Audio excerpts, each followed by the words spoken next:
So, ladies and gentlemen, right now on our Tech Talk on unlocking the promise of Customer 360, we're looking at that despite the investments in digital transformation, the value of Customer 360 initiatives often falls short of expectation.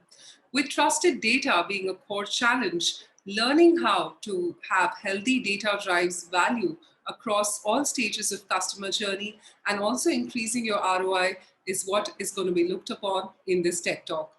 Well, we're elated to be joined by our speakers, Stu Garrow, SVP and GM Asia Pacific Talend Australia. Well, Stu has specialities in enterprise software, Asia Pacific business development channel and alliances strategy, channel management, recruitment, program development, and the management of high-power teams. He's somebody who's currently the SVP and GM for Talend running the Asia Pacific business based out of Singapore. Thank you so much, Stu, for joining us. Well, with this, I'd now like to bring him on the stage and screen. Over to you. Hello everybody, my name's Stu Garrow. I am from Talend. I'm based out of Singapore and I run the APAC business for Talend. I'm here to spend some time with you today, really talking about unlocking the promise of Customer 360. It is an ever-evolving world. It is a word and a concept that has been around for some time. It's not necessarily a problem that the world has really solved just yet, but I think it's something that's growing.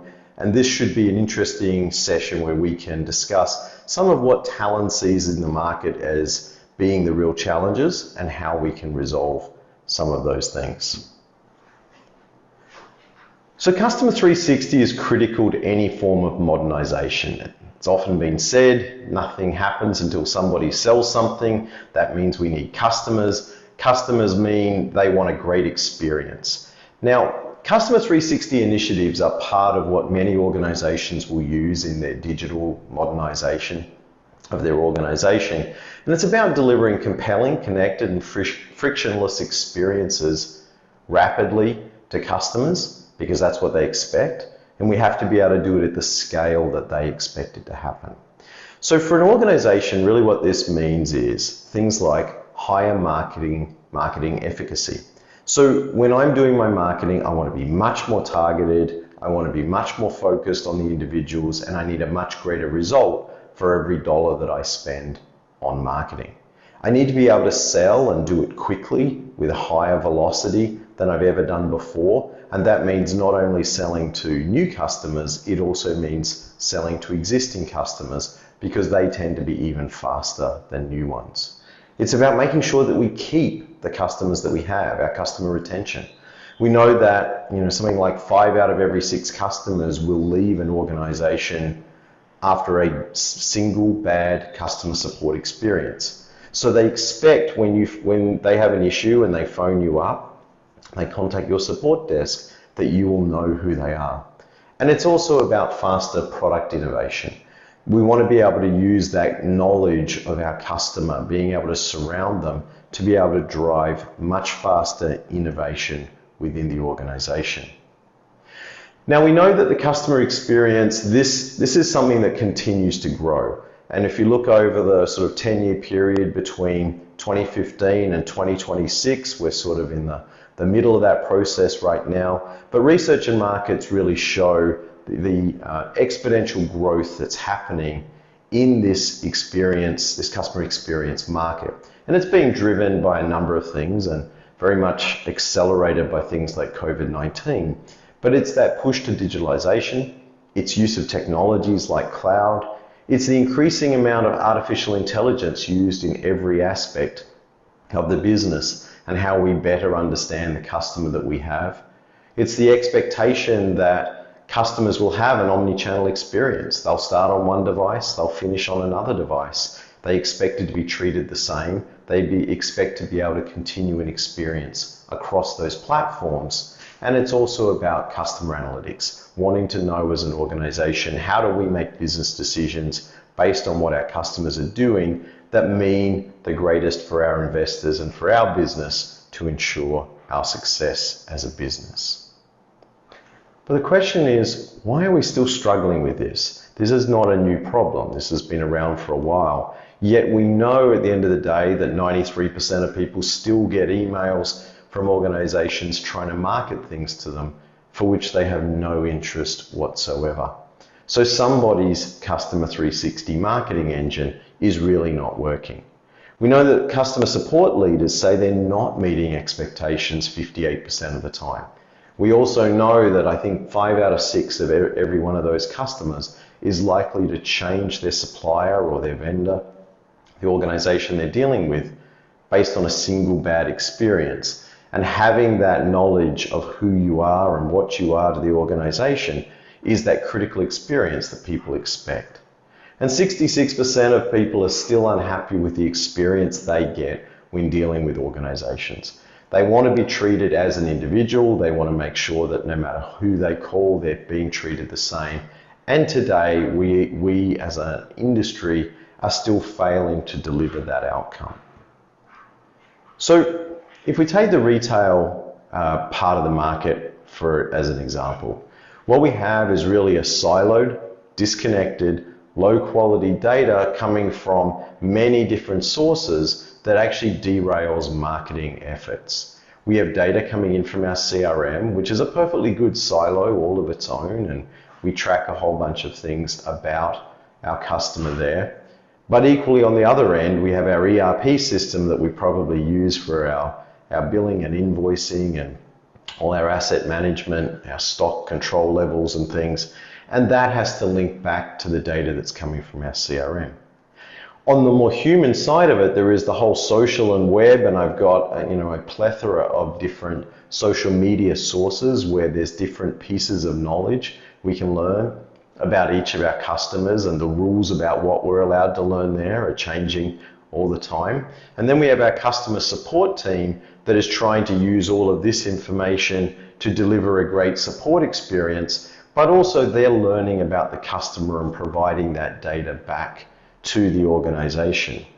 However, bringing all this together through some sort of marketing automation to try and market to this individual, given the amount of disconnected and low quality data we have, remains an ever-increasing challenge. We can pour more and more money into marketing, but unless we can target the right individual in the way they wish to be targeted, we're really not going to get the result. And as a retail organization, you're certainly not going to achieve where you want to be. So we end up with a situation of unlinked and outdated data.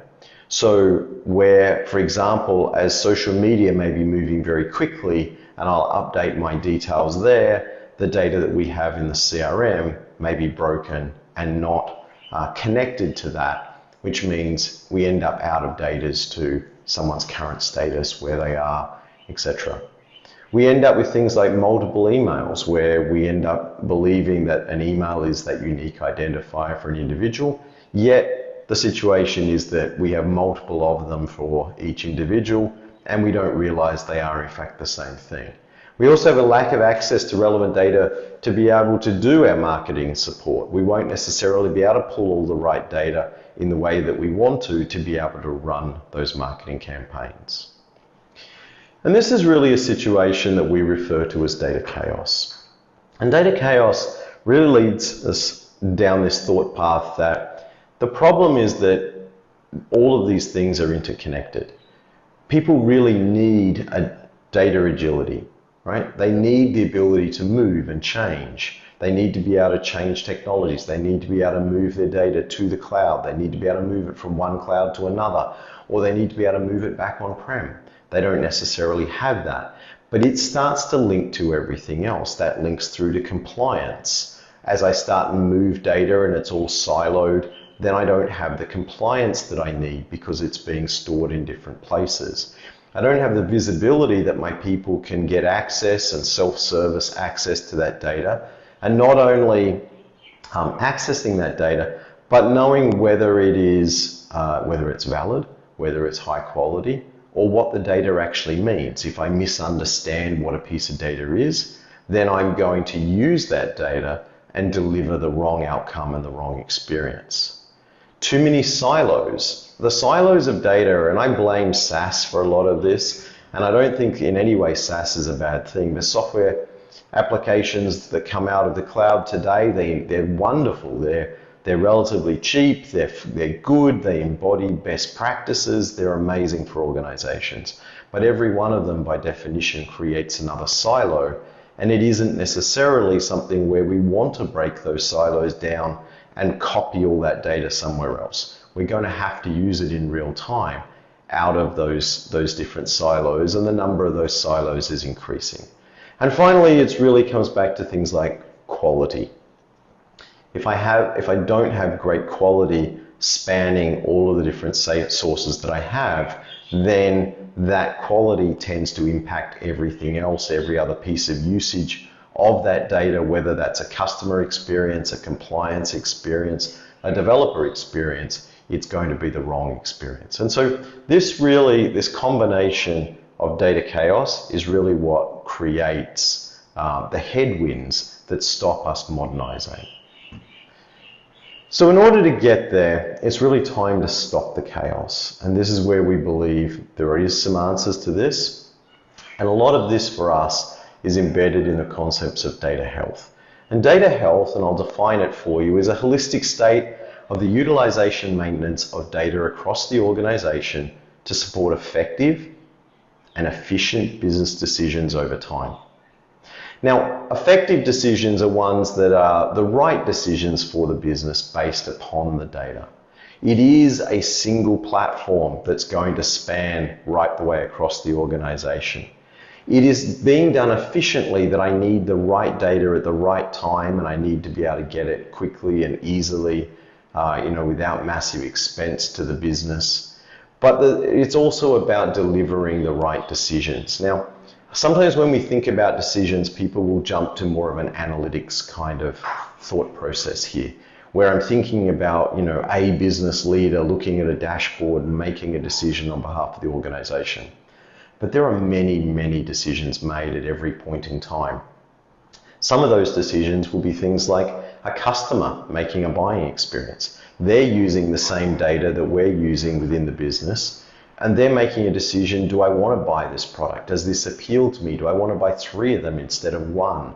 Do I want to stay with this organization because of a great support experience? It's a compliance decision as to whether the data can or can't be used because it is or is not compliant. It's a developer experience of whether they innovate and use that data in new and innovative ways. Or it could be the classic business decision making internally being made by either you as an organization or a business partner organization that's linked to your organization, building their business upon yours. And so it is this collective concept of data health that we really want to drive towards. So the business impact of data health is you end up with a healthy data environment that goes far beyond data quality. It doesn't mean data quality is important. Data quality is making sure I've got that accurate, complete, and timely data. You'll find that the longer you hold on to data before you make it available, the less value it'll often deliver to the business. But data quality is super important. It is that automation, it is those mechanisms that we use to make sure that data is as good as it can be. So making sure that I don't have empty fields, that data is formatted in correct ways, that I don't have outliers, that every piece of quality is defined in an automated way so that I'm not doing it differently in different parts of the business. There is data trust, the ability to put a score on things to actually say, how much do I trust the data? I can have data which has good quality and I still may not trust it. As a business leader, I know within my own business, I have situations where I look at the data and I say, I don't trust the data. And then what happens? We make gut feel decisions.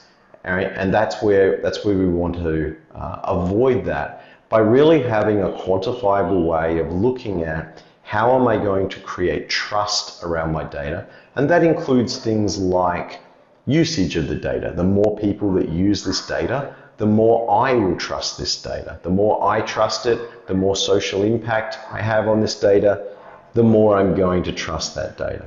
And ultimately, do I have data health within the business? It's built upon the concepts of data quality and data trust, but it brings in this holistic state right the way across the organization that involves the people, it involves the processes of of usage and maintenance of data, and in ensuring that it is consistently utilized and maintained right the way across the organization. So to achieve that with Talend, we drive a number of things. The first one is a number of preventative measures. This is about making sure that we actually resolve data challenges very early on, and we use a lot of automation to be able to do that, to make sure that the data is as good as it possibly can. We'll have lots of automated scripts and things that will be driving that. Make sure that we have effective treatments, systematically improve my data and do it at scale. Sometimes this means an automated script or some quality controls that are done automatically using AI or repeatable processes. Other times it means data needs to be routed to a human, because only a human can make that decision. But it's about bringing together all of these things holistically to provide the right effective treatment. And the third one is really a supportive culture, making sure that as an organization, you have all the organizational discipline around sharing data, around caring for data, around maintaining data. They say it takes a village to raise a child, and I think it's similar for a piece of data. If everybody cares and nurtures for that data, and everybody uses that data in the same way, then we're able to drive this healthy, supportive culture, as opposed to people hiding their own sets of data and managing them separately, only in their part of the business.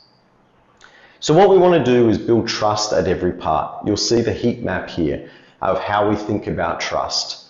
That trust is driven by making sure the data has great validity, that it has great quality. You have things like the completeness. Do I have empty fields within this? If only 17% of people have a postcode, that data is really not complete. The social curation is the involvement of people. The more people say, yeah, I use this data and it's great, the more likely it is that that data is great. Equally, people trust that decision more when people say, but don't use this data because this data is not good, right? By actually judging that you're able to improve people's trust of the data. The more it is used, the more it is likely to be better, and also making sure it is discoverable. So what we try and do is build trust into every part of the process, using these scores so we can quantify and help people understand how much we do trust this data. We make it a team sport by having a single platform across the whole organization with one consistent way of providing data, of maintaining and caring for that data, and then sharing and using the data to deliver business value, and to ensure that data-driven decisions and experiences are all done consistently out of that single source of the truth.